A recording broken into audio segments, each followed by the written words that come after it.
There will be things you can check and resources you'll have later. But I just wanted to make sure you have a couple of minutes to get the paper and the pencils or the pen together so that you can be ready when we go in just a couple of moments. Thank you.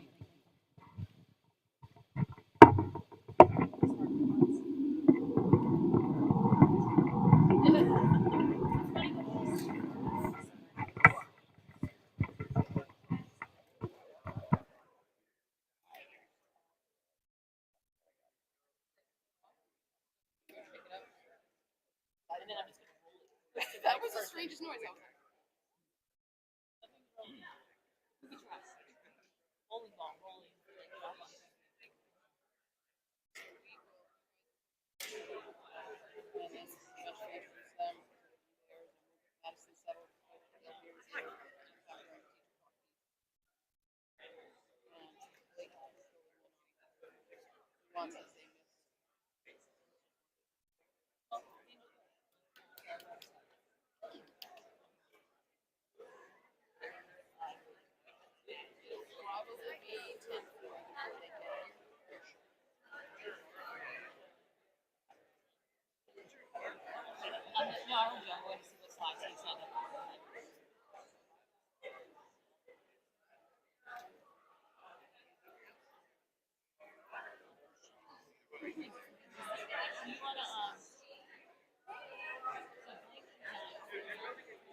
All right, guys, we are going to go ahead and get started before Madison gets here. Welcome to your second semester project. This one is going to be super exciting what you're figuring out, but it's also going to be super frustrating because not a single adult in this room has a cheat sheet under their desk laminated with the answers you're supposed to have. Not even in the slightest. I did her thing. I did.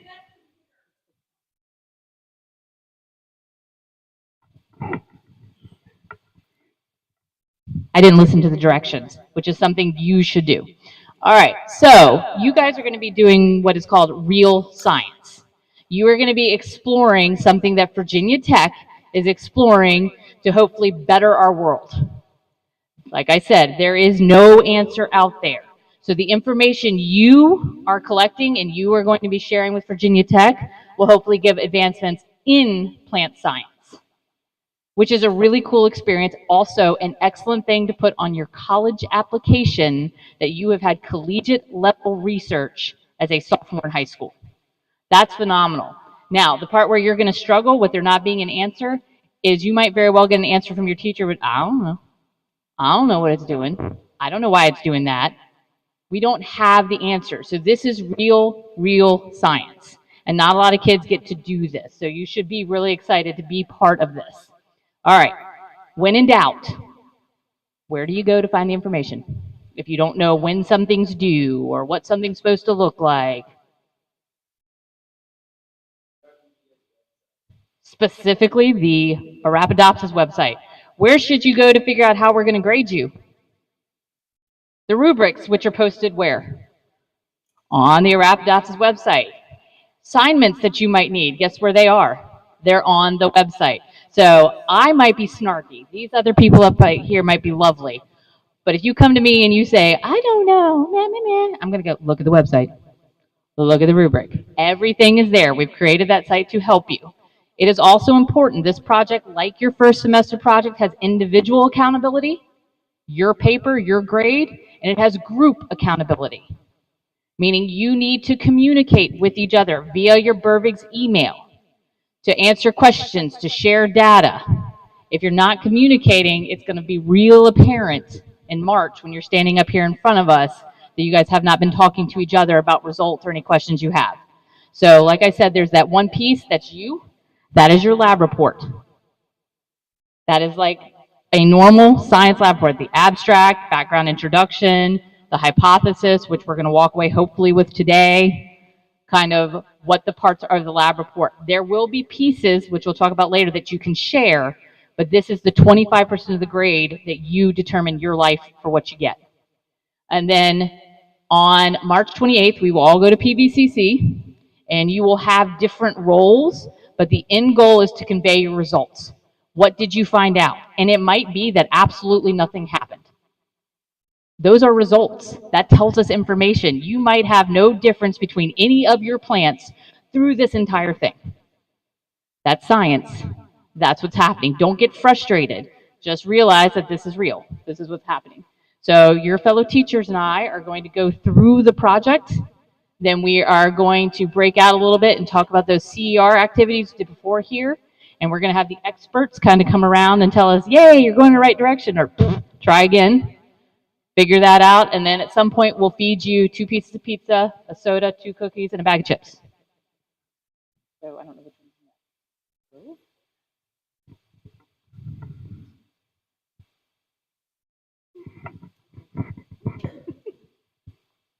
Hi guys, I'm Ms. Richardson. I'm with Louisa. We want to talk about the data collection that you guys will be doing over the next couple of weeks. I am sending your teachers some of these sheets so they can share with you, but the main thing is across the group, you want to make sure that you are using the same data sheet so that it's consistent all the way across. We're going to do pictures 2 different ways. You are taking from the top down the rosette pictures, and then you also take it when it finally bolts and goes straight up. You just want to make sure that there's no distractions in the picture, that it's very clear. That it's very clear what plants you are taking pictures of. When you are measuring twice a week, You should have somebody taking down the data on those days, not try to do it and remember it later. Additionally, when you are watering, just make sure that you're not watering your experimental plants with the control plants. We've had that happen. It sucks. Nope. Wrong one. Nope. There we go. Okay, hi, I'm Ms. DeVise with Orange. Here are some pictures that I put on here to give you some examples of how you're going to take some of these measurements. So starting on the left, all of your schools should have calipers. If you don't, you could use a ruler, but when you're doing the rosette diameter, you can see you're going from, you're measuring basically the widest distance of that plant. Then once we enter a different growth stage, you're going to see a bolt, which is like the plant's going to start growing vertically, which we obviously don't have right now, so I used an aloe plant to show you. But then you're going to measure that in a different way, and there are a couple of ways that you can do it. One is with a ruler, or you could use a string. And the string is going to be helpful if your plants are like floppy, if that makes sense. They're not standing straight up, and that'll just make it easier for you to get an accurate height measurement of that.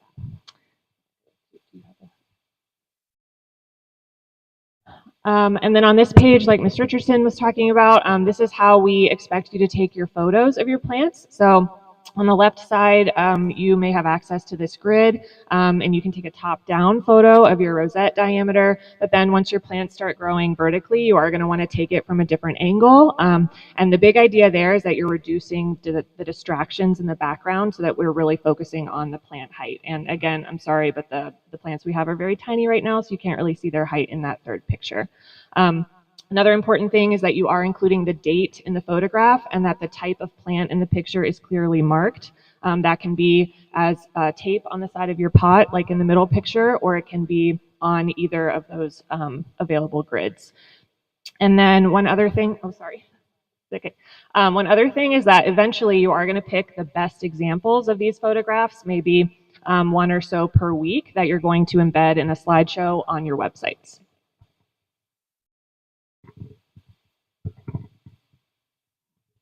Okay, so in terms of your website and your data presentation, I know that box and whiskers is no longer taught in Algebra 1.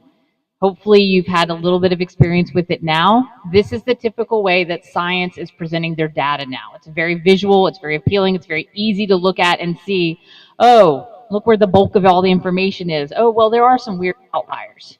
So the expectation is in your paper, on your website, in the presentation, on the poster, that this is how your data is presented. Now, in reference to the website, which we'll get into a little more detail later, that is the way you are communicating to the other schools what's going on in your world. So you will need to have a page that has that for the class, but you will also have tabs that are referring to each of your individual groups. And this should continue to update. So when you embed this into your website, embed it with a link so it keeps updating, so you don't have to remember to keep going back and updating the graph. If you need more practice with this, more questions, definitely ask your teachers. But the goal is Monday and Thursday, plant tolerance level, we're going to administer our variable.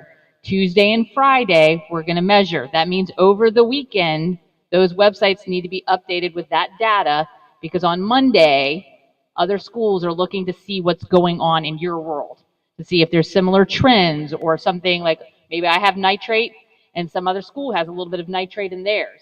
Are they doing something? So it's a very important way to glean information. So this is how we're presenting graphs. So we're not doing standard deviation with the standard bars that you're used to doing that we beat into your head for AP Bio, because that's what they like to do on the AP Bio test. We are doing this to do accurate science presentation of data.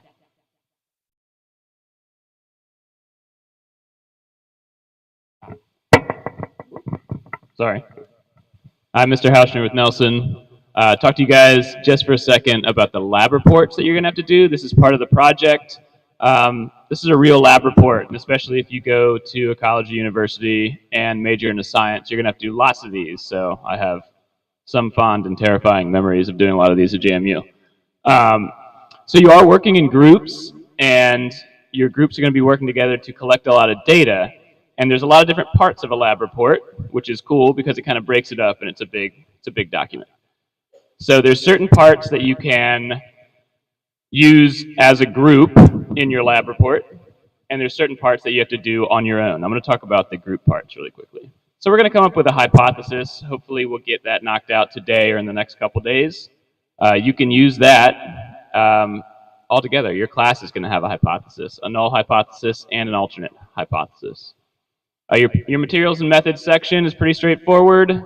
Everyone's is going to look very similar for the materials and methods. Don't worry about being individualized on that. Your results section should be shared information as well. You all shouldn't have different results. You should agree on your results, right? And your sources. Whoop. Yeah. So results-wise might be a little bit different between groups, but the day you do your presentation, it's a consensus. So you present your class data, whereas your paper might reflect your individual group, which should be similar because you're doing the same thing, but we all know sometimes we aerate, aka drop plants, or maybe bottom water them incorrectly, or forget about them, or we miss 7 more days to snow and the lights go out. Thank you. Yep. And lastly, for shared information, you can have shared sources. You can have your own individual sources as well, but you're going to need to have, I believe it's five sources. And Ms. Otten wanted me to mention that if you come across some sources that you don't have access to, please email her, and she can probably get you access to them. So rather than using, Home and Garden magazine as a source or something, it would be better if you found some scientific papers that you could reference in your lab reports. And Ms. Device is going to talk a little about the rest. So there are some sections of your paper that do need to be individual, which means that they should not have any shared pieces with your classmates or your group mates. So the first part of that is going to be your abstract. That is going to be the very shortest part of your paper that you'll end up writing last. And it actually should not include any quotes or citations. Your individual teacher should talk to you more about that as we go. The second piece is the background and introduction part. That one is where most of your research is going to go into because you need to be learning about the plants themselves, the gene that we're studying, and your individual variable for your class. And the discussion of results is another section that you should not share with your team. And so we mentioned earlier that your actual graphs and data will be shared, but what you think about them should be your own individual information. And then finally, what those results mean to you in terms of how they apply to your hypothesis in your analysis and conclusion should also be individual information. As mentioned at the beginning, these are going to be submitted to turnitin.com, and they are due on March 12th at 4 p.m. I am having my students in Orange work on their introduction this week and next week so that part of their paper is finished fairly early, and it's one less thing that they have to worry about in that kind of quick time in between when we finish growing the plants and when we have to have that paper done. So that might be something that your teacher also is suggesting. Can you go back? Another important comment about turnitin.com, your teachers by Friday will have this assignment existing in turnitin.com. We highly recommend submit your drafts. Make sure you have citation, or lean over to your teacher and say, am I getting any AI hits? Because we're looking for those. So it will be open by tomorrow for you to start submitting and taking, and you can submit it as many times as you want before the due date. Use that as a good source. Don't just use that as the end-all be-all. Check yourself with that.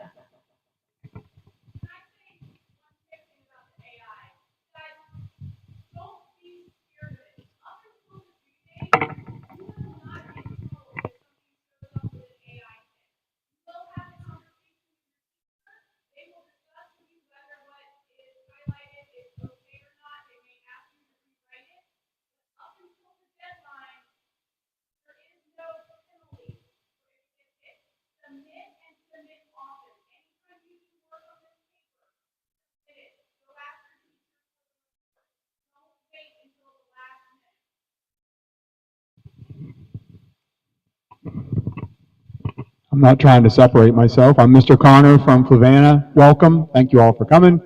Websites. From years past, the first thing that I'm going to say is, just as Ms. Dexter has already nicely said, read the rubric. If you want your points, if you're worried about points, read the rubric on the website. Now, what's the website's purpose? Is for you to share your data. If you get assigned a data group in your classroom, that data person or persons going to compile everything that comes in from other people in the classroom, and you're going to put that on the website. I did go already, just a few moments ago, I went out, I was going to pat somebody on the back. Nobody's touched your website yet that I see. Now, it's a blank page for you, already listed, and it's on the project page. So you can click the link and go to edit that.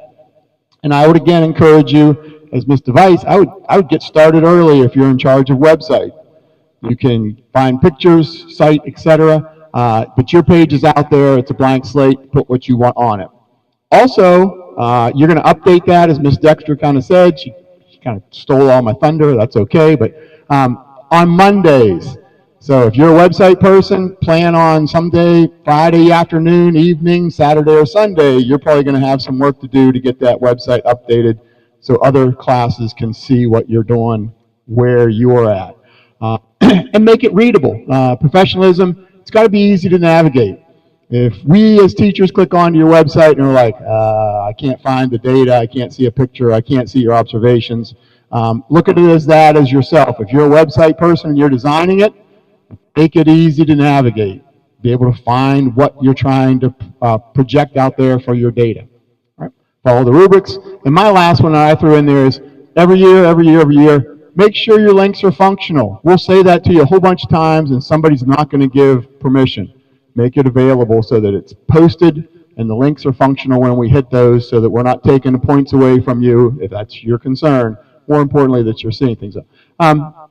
There's a picture from 2022 website page. You have an open canvas, but you're trying to put out that data nice, neat, professional for people to be able to read. Okay?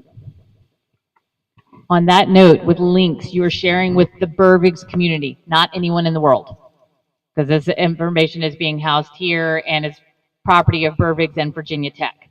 So not visible to the world, visible to Burvigs with all of your links if you're sharing stuff.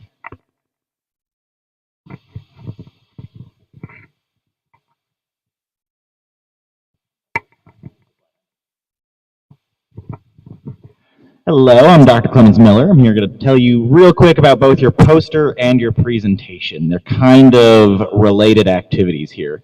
On the day that we meet back with all of our results, it is going to be kind of like a first science conference for a lot of you guys. And science conferences involve both presentations to an auditorium full of your peers, learning, listening, asking questions, and oftentimes a poster portion. We've, of course, got the poster portion here up on screen. If you have ever done a science fair of any kind, this is sort of the BRVGS AP Biology version of that. You're going to have your poster boards there. They can be more detailed than you would typically have on a slides presentation, meaning more writing on them. And the way these will work is we'll have all the poster boards set up. There'll be a question and answer session. Everyone in here is going to kind of review other groups or schools' poster boards, come up with questions you have about their process, and then you will ask those questions as you go around and view those poster boards.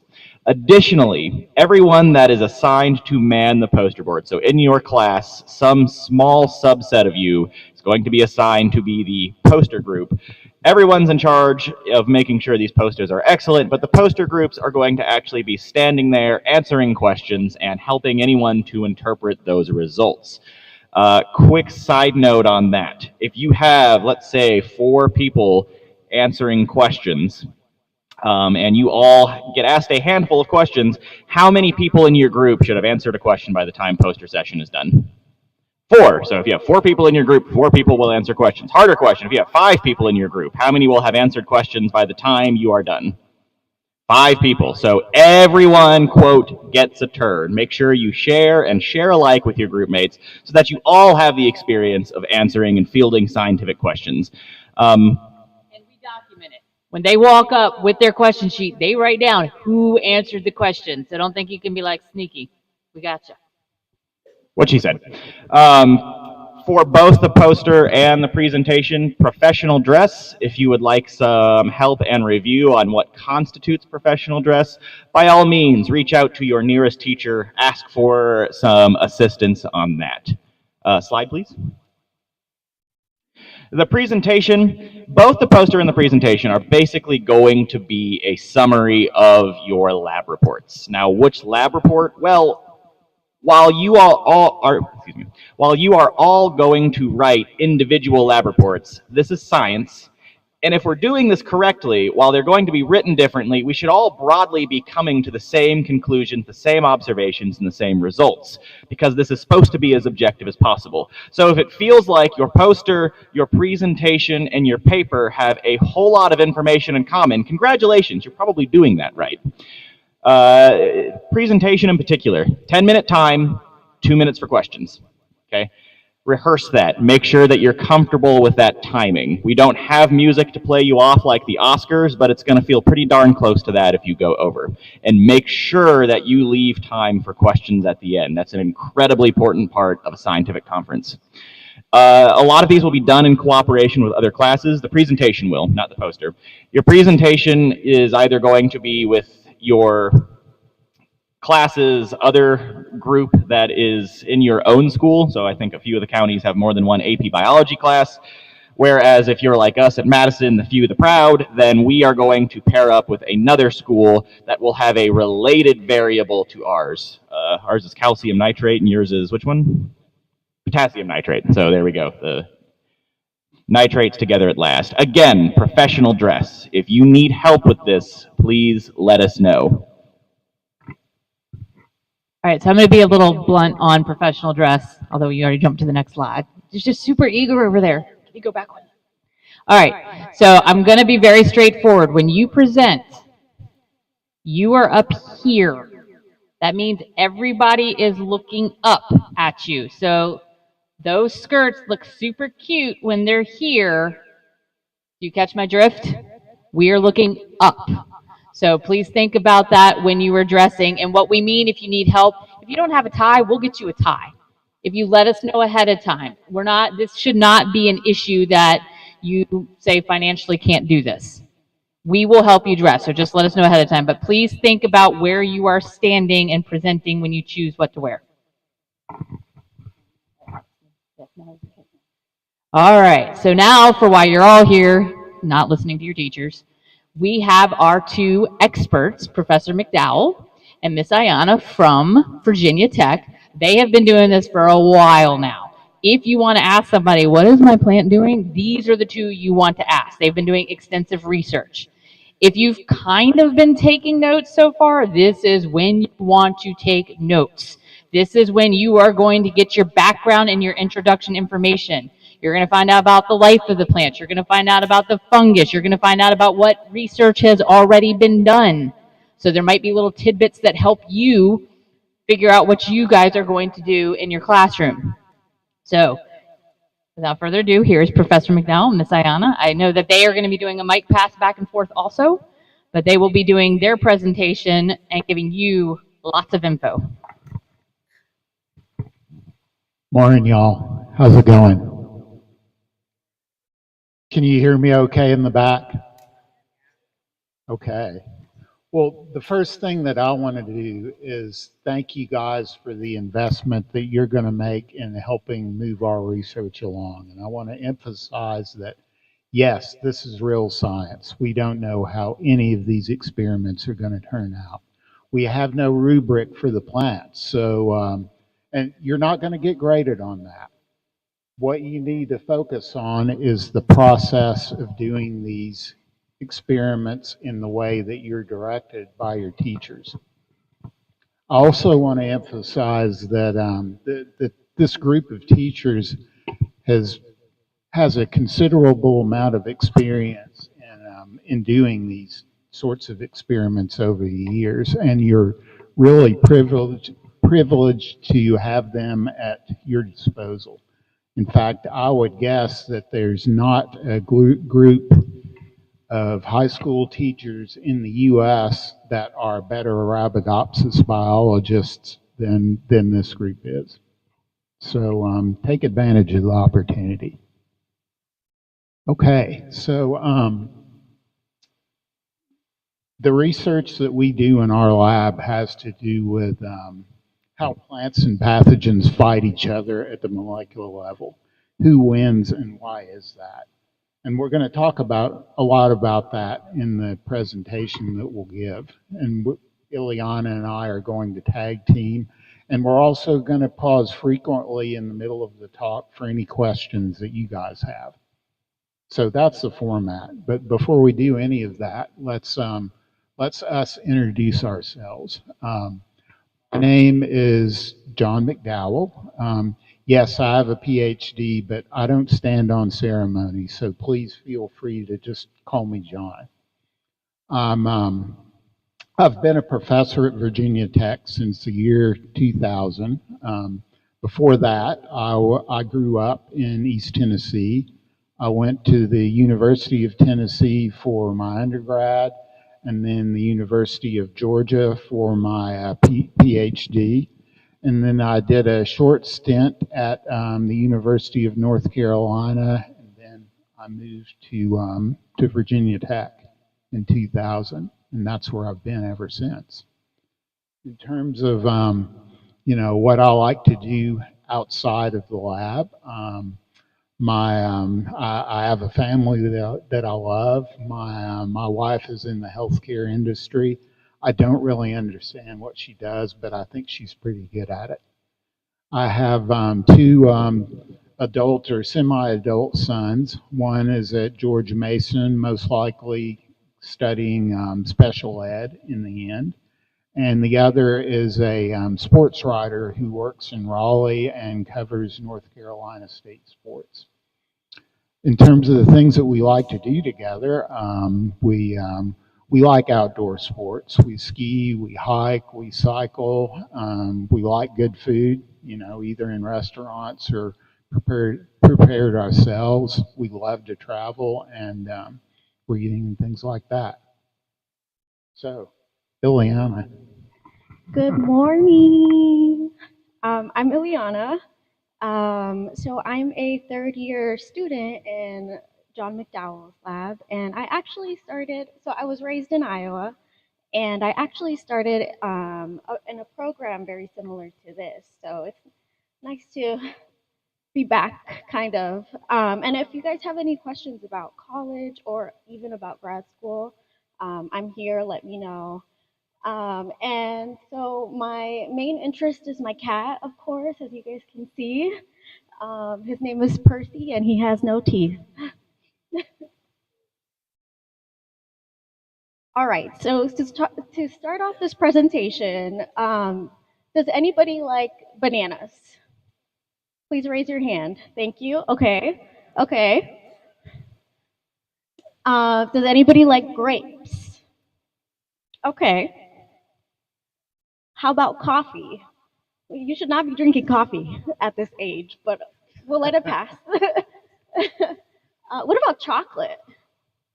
Okay, who thinks they can live without any of these? Yeah? So in theory, yes, we can live without all of the items that I just listed. But there are a couple of crops that we can't live without. Does anybody know what any of those might be? Corn, yes. Wheat? Anybody else? We have corn and wheat.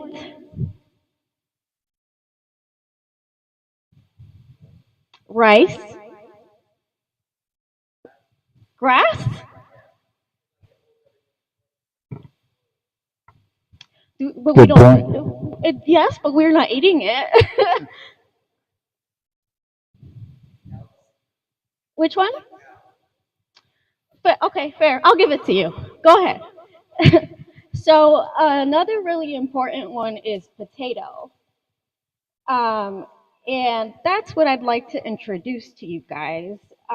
So these drawings are from the 1850s. So there was a really bad potato famine. The people of Ireland were really reliant on, yes, yes.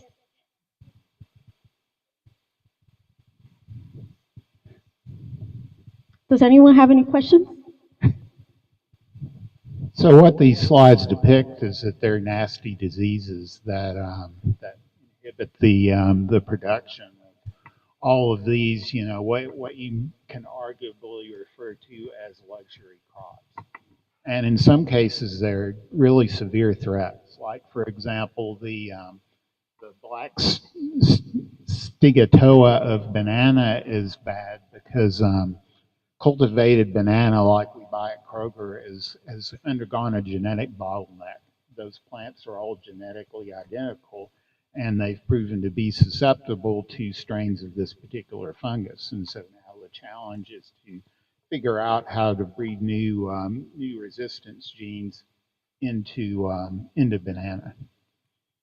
But the point that Ileana was driving at is that, okay, we can live a life without chocolate or coffee or bananas or even wine. It would be a considerably diminished existence, but it's livable.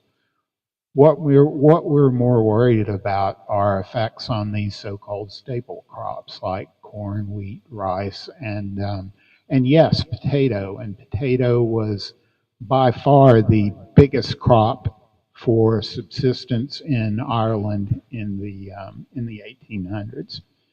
And it actually enabled the Irish population to double in less than half a century after it was introduced to Irish agriculture. But then something really bad happened. Ileana will tell you what that is.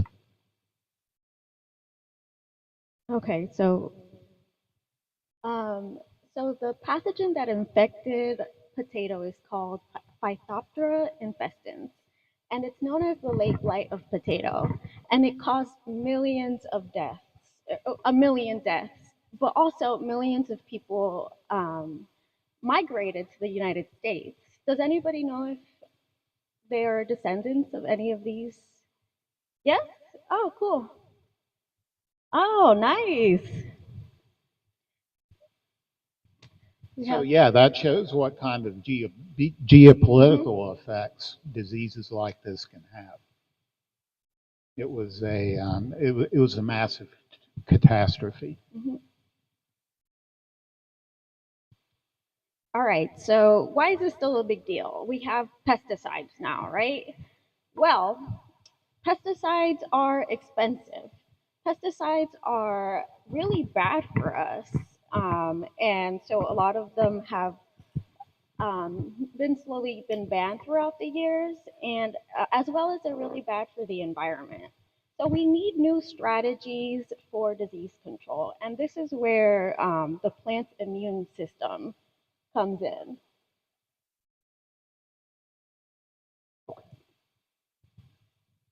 So what are we trying to know? Um, we're science detectives trying to understand the plant immune system. So we want to know how it works, what makes it vulnerable. We're trying to hack into the secret code of the plants and the pathogen. And we're trying to find out what weapons that they're using in their battles. So in our lab, we use a plant called Arabidopsis thaliana, which I guess many of you guys are now familiar with. And it is the fruit fly of the plant world. So it's small in size, it's got a short life cycle, and it's really easy to manipulate and to insert foreign genes into.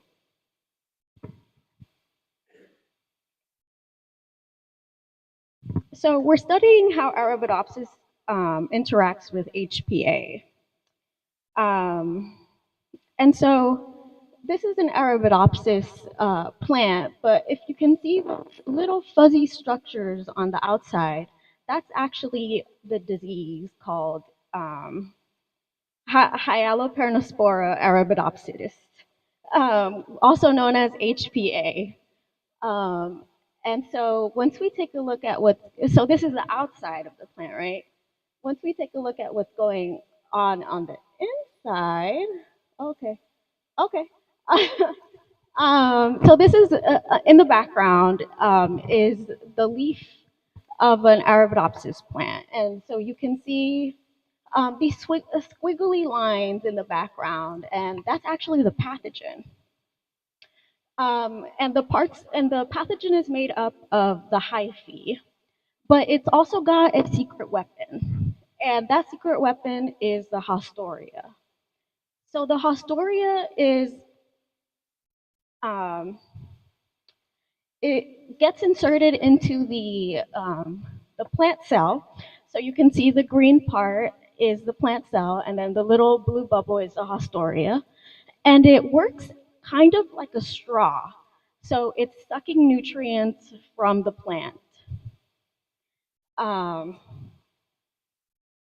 I don't know if you have anything to add. Why don't we pause and take some questions at this point?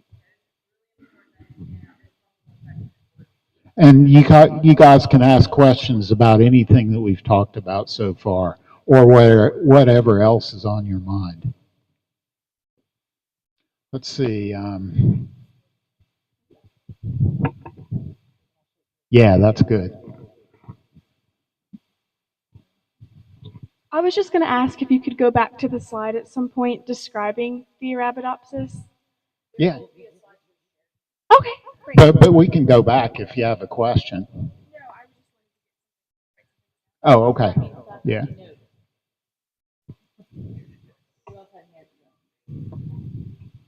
How do you spell Hostoria?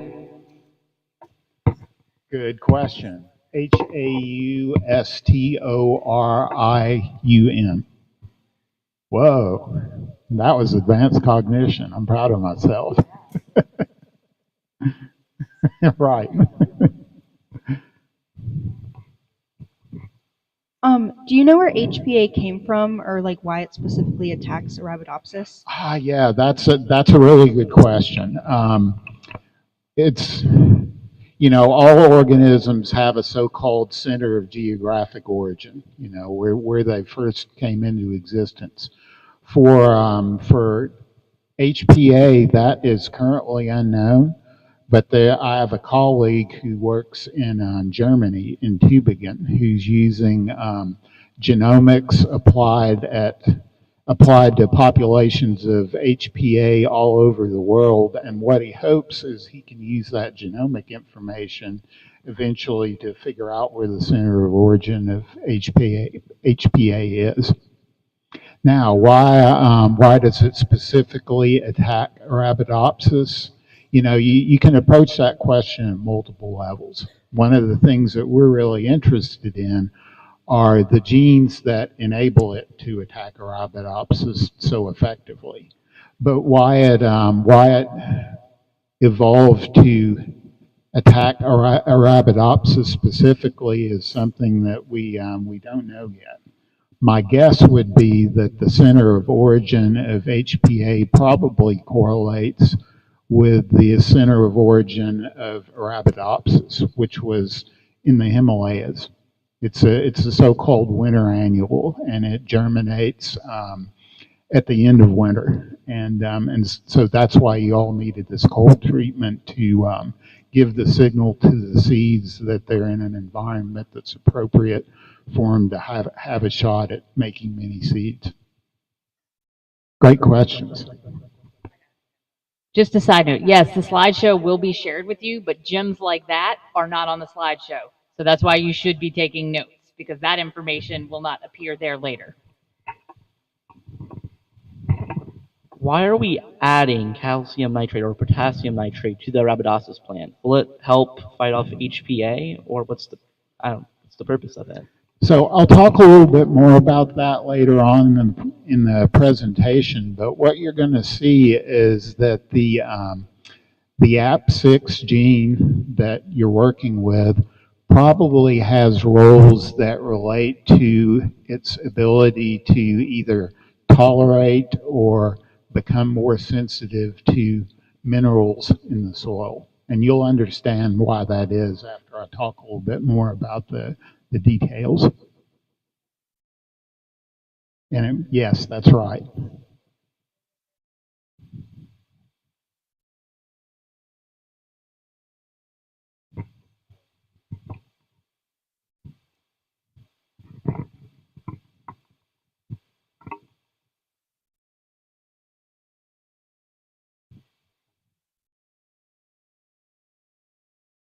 Okay, so we just talked about how Haustoria is trying to steal these nutrients from the plant, right? So one of these really important nutrients is nitrogen. And so through our detective work in the lab, we've come up with a couple of hypotheses. The first one is that the host synthesized amino acids and peptides are an important source of nitrate, as the pathogen can't take it up itself. It has to take it from the host, the plant. The HPA manipulates host-encoded biosynthesis and or transport machinery to feed itself. And lastly, that the plant fights back by restricting access to nutrients. And so John is about to talk about these nutrients, why they're important, and all of the other good stuff. Yeah. Let me grab the clicker. You want me to click it for you? No, I'll do it. Thanks. Okay, so, in kind of a broad context, what we're interested in here is how plants and pathogens fight for food, right? Every organism has to eat. It has to get its nutrition from some other source. And once HPA has infected an Arabidopsis plant, it then becomes totally dependent on that plant to provide the nutrients that it needs to eat. And as Ileana just said, we have reason from past studies to believe that the Arabidopsis plant is an essential source of nitrogen for pathogen growth. The HPA can't make its own nitrogen. It can't take it up from the soil. So it really is dependent on the plant to provide that nutrient. And we think that it's taking that nutrition from the plant in the form of amino acids and short peptides. So keep that fact in your mind as we begin talking more about amino acids and amino acid transport processes in the later part of our presentation. But again, in a broader sense, we think that this is all relevant to, in a broad sense, to the battles that take place between plants and pathogens, because we can see it as kind of a model paradigm for how these two organisms fight for nutrients. And again, what we hypothesize is the pathogen depends on the plant for nutrients. It's probably evolved ways to direct the plant to provide those nutrients in a form that it can use at the place that it needs them to be in the plant to grow. But then on the other hand, the plant is probably fighting back in terms of mechanisms that it is using to restrict the pathogen's access to those nutrients. All right. Any questions about what I just talked about? Yeah.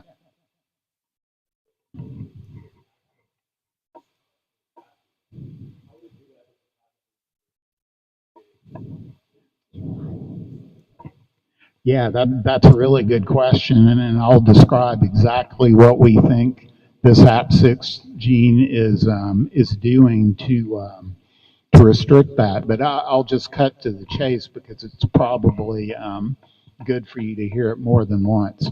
And by the way, the question is, what is the mechanism that Arabidopsis is using to restrict the pathogen's access to nutrients? Did I get that right? Yeah, okay. So we think that the APSEC6 gene is part of a mechanism that takes acid where they're made in the leaf and moves them to the plant vascular system, xylem and phloem, and that enables those nutrients to be shuttled to other parts of the plant where the pathogen is not present. It's kind of, you can kind of think about it like, okay, when you're a kid, you probably stole cookies or candy or whatever, and if you got busted by your parents, and if you got busted by your parents, they probably took the food away and locked it up in a cabinet that you couldn't reach. We think Arabidopsis is doing exactly the same thing with amino acids, and that the APSIX mutant is a key part of the mechanism that enables them to move those nutrients around. I'll say this again and again through the talk, but that's the bottom line of what we think is going on with this gene. You good with that? Okay. Yeah, that's a really good question. We don't know the details, but its genome encodes a lot of proteins that we believe to be really good at degrading the plant cell walls. So it's probably doing the equivalent of boring a hole in the cell wall, and then the hostorium pushes its way inside and forces the plant cells to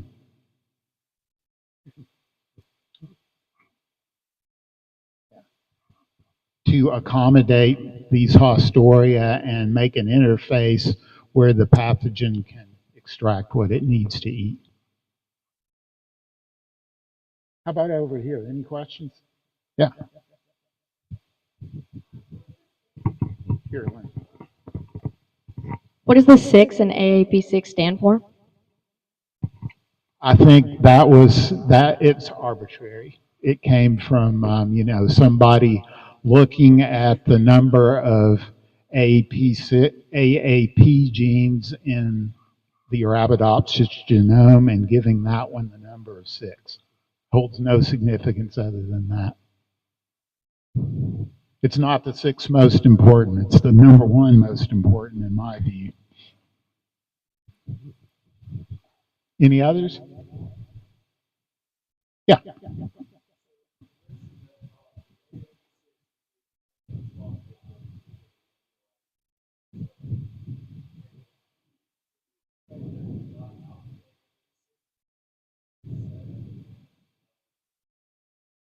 Keep that thought in your mind.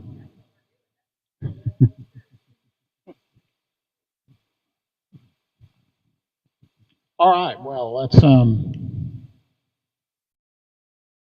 move along.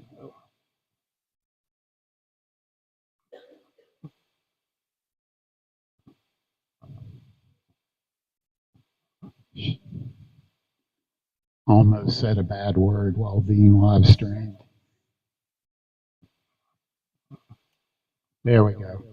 Okay, so in order for you guys to understand how we think about the AAP6 gene, I'm just going to give you a little review on amino acids, how they're made, and how they're transported in plants.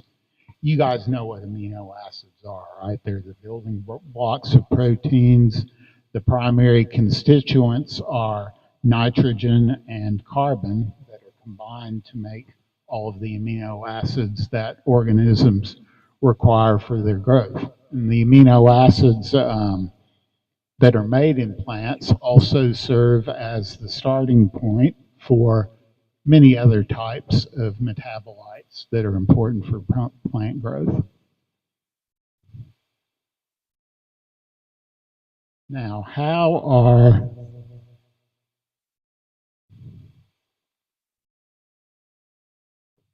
amino acids made and transported in plants.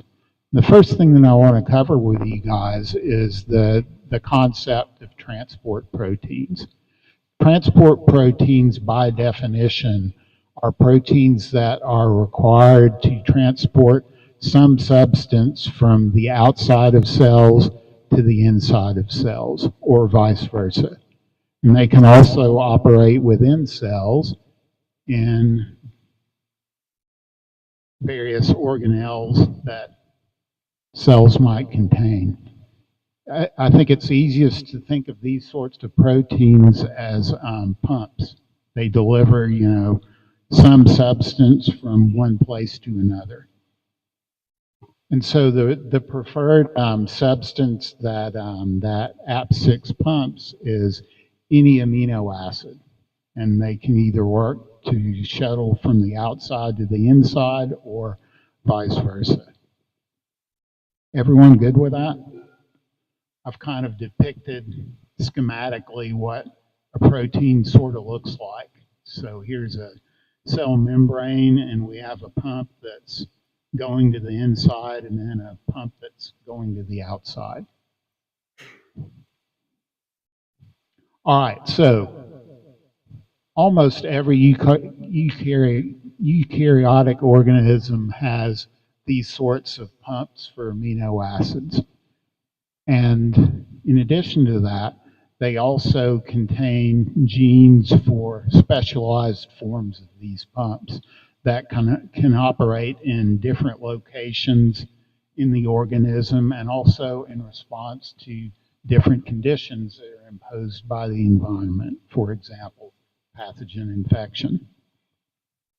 Now, the specific pump that we're interested in is this, what did I do there? Thank you.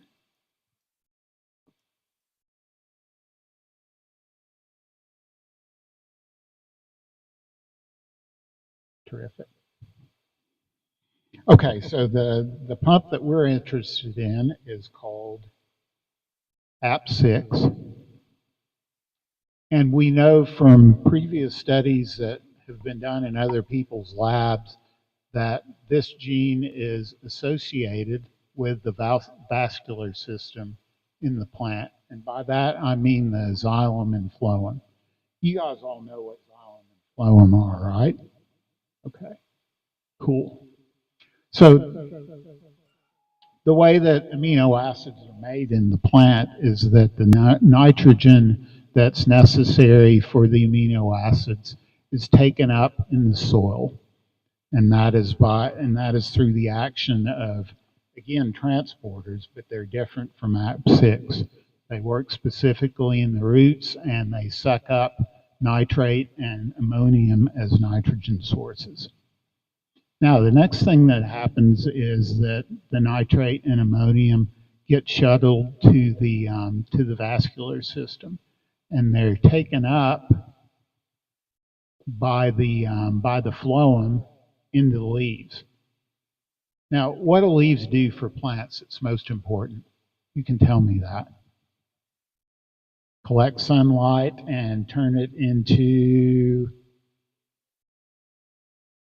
sugars. Yes, I heard it.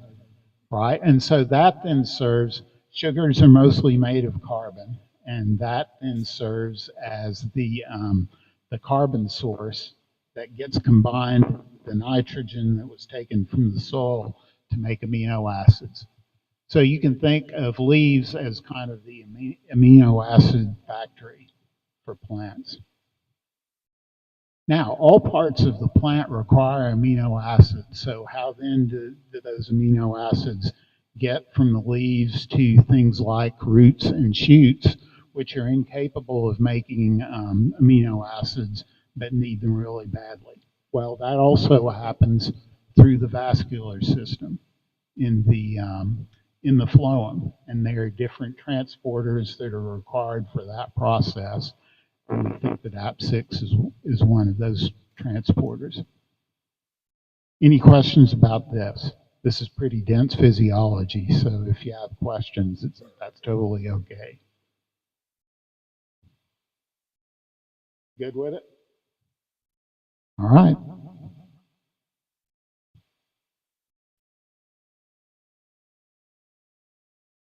So why specifically are we interested in this APP6 gene in comparison to dozens of other app genes that Arabidopsis makes? Well, this has to do with research that was done in a number of other labs in the U.S., India, Turkey, and Germany that demonstrated that the APP6 gene is required for resistance to a nematode. Now, nematodes are worms. They live in the soil and they can infest Arabidopsis roots and parasitize them. But what these groups showed was that plants which contain the same APP6 mutant that you guys are going to be working with were more resistant to nematodes. And so our reasoning was that, okay, if this gene provides resistance to nematodes in roots, maybe it will have an effect on the ability of HPA to grow in the organ that it prefers, which is the leaf. So we set about testing that hypothesis. And so what I'm going to show you in the next few slides are a few experiments that we did to give ourselves more confidence that that APP6 could be a productive gene for us to investigate and to learn more about how it does. And, you know, of course, good science, when done properly, relies on multiple experiments using different approaches that hopefully converge on a single answer. And so the object of this experiment was to find out if the APP6 gene is activated during infection by HPA. And we did that by measuring the levels of RNA that were transcribed from the APP6 gene using a technique that's called PCR. You guys have probably all heard of PCR before because it's the basis for some of the COVID tests that are done. It can also be used to measure mRNA from specific genes. And so what this graph shows is the level of mRNA from the APP6 gene in infected versus uninfected plants over a time course after we treated the plants with the pathogen.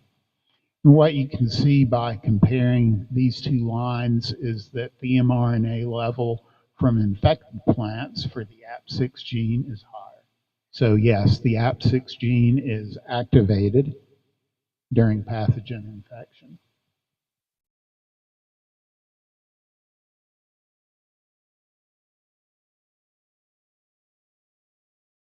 Yeah.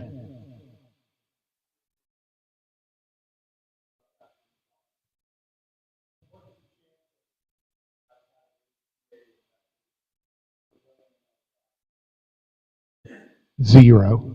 It is endemic in Virginia. It exists, but it's not widespread. And I guarantee you that the environmental conditions that you guys use for your experiments wouldn't permit HPA to grow because it requires cool temperatures and very short days.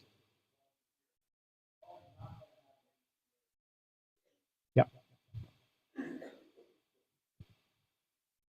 Okay, so in terms of multiple lines of evidence, the next thing that we use to check the activation status of the APP6 gene during infection was that we genetically engineered Arabidopsis to attach two different tags to the APP6 protein.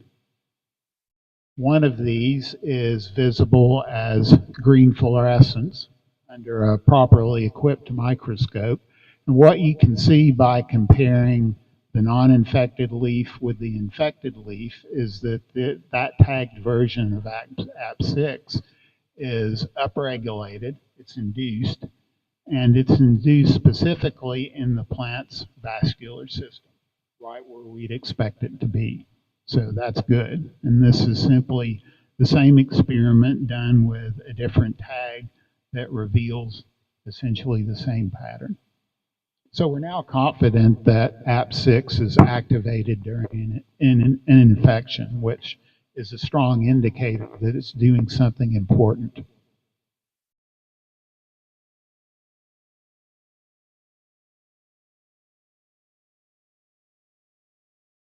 Okay, I want to digress a little more and tell you, actually, yeah, I'm going to tell you a bit about this.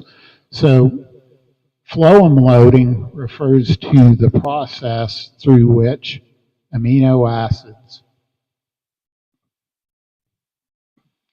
are transported from the leaf cells in which they're made to the vascular system as shown here.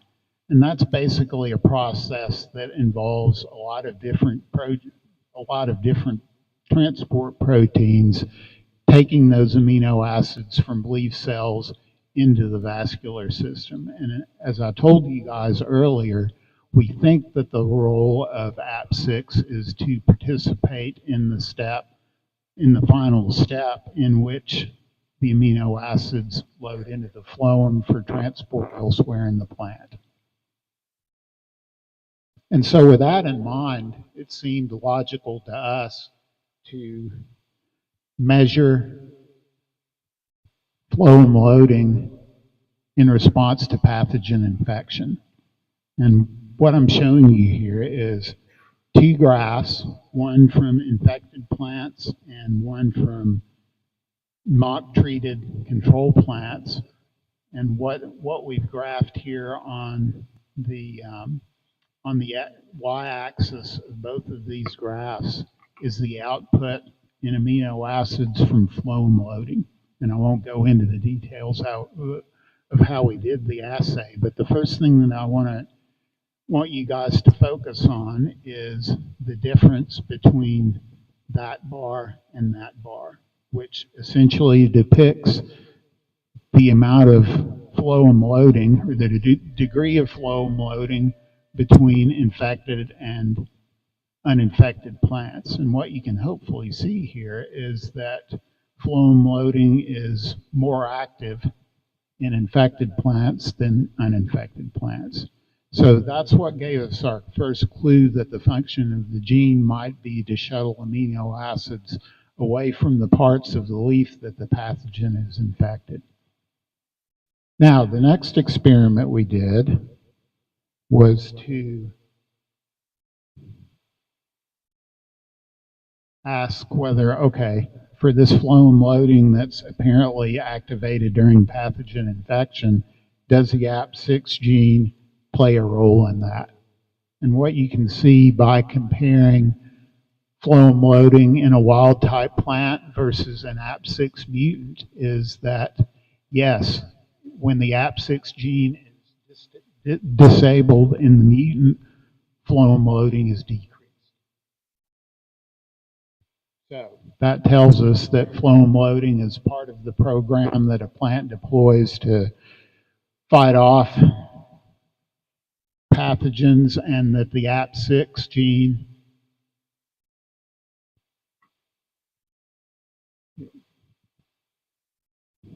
is an essential part of that program.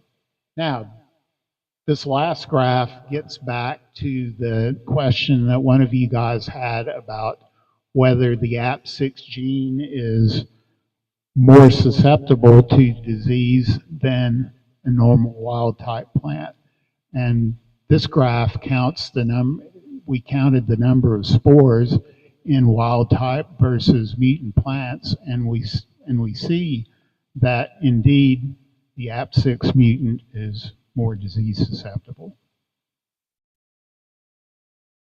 So our connection then is that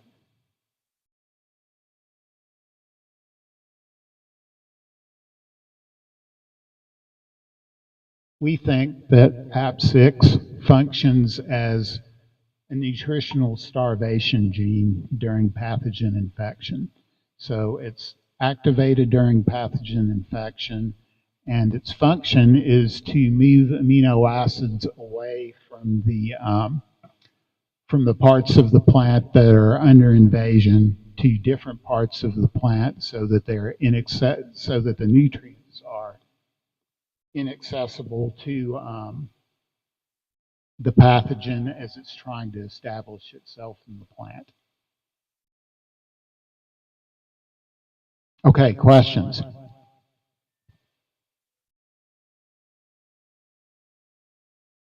Anything?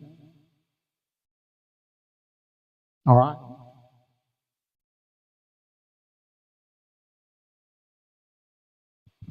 Ileana, the floor is yours again. All right, so now we're at this sort of tug of war. Earlier, I said we were talking about how the hostorium is a straw that's trying to suck these nutrients out of the plant. And then John talked about how the plant needs those nutrients. So there's this back and forth pulling. So our idea is that um, if we can essentially starve this pathogen, that it needs these nutrients to grow, then we can put it on a diet and we'll be okay. A starvation diet. Yeah, so as I said before, the idea is that AP6 is essentially plays a role in the process that moves amino acids away from where the plant needs them, but preserves them in a form that the plant can use for its own growth. Okay. And the idea, Miss Dexter mentioned world improvement, but the idea is that if we can understand this process better, then maybe we can modify it in crop plants to reduce the impact of plant diseases through this process of nutrient withholding.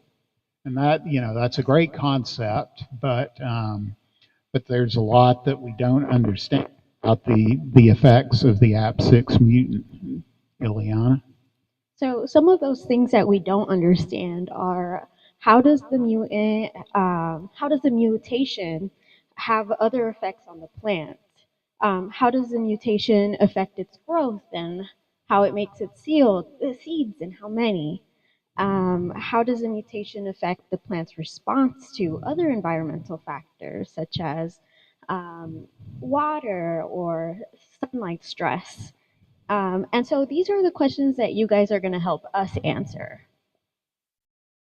Yeah, it's simply a logistical problem. We don't have the time or resources to measure how the AP6 gene responds to all of these different environmental factors, including nutrient stress. So it will help move our research along if you guys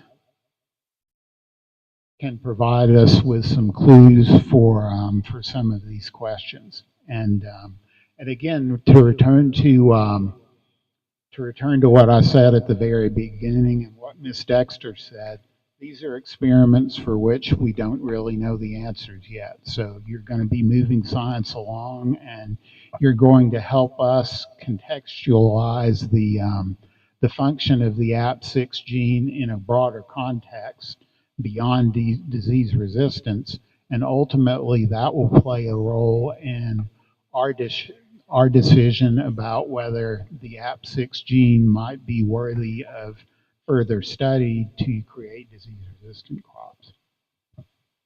So, yeah, like I said before, thank you for your help with this. Do you have any questions?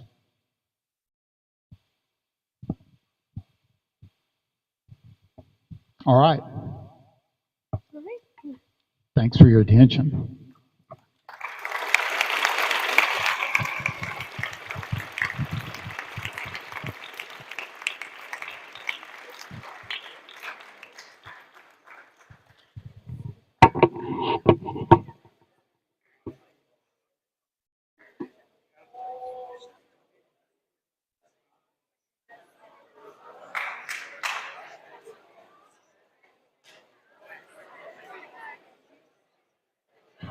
Okay, on to the big part of this, which is not lunch, so don't ask.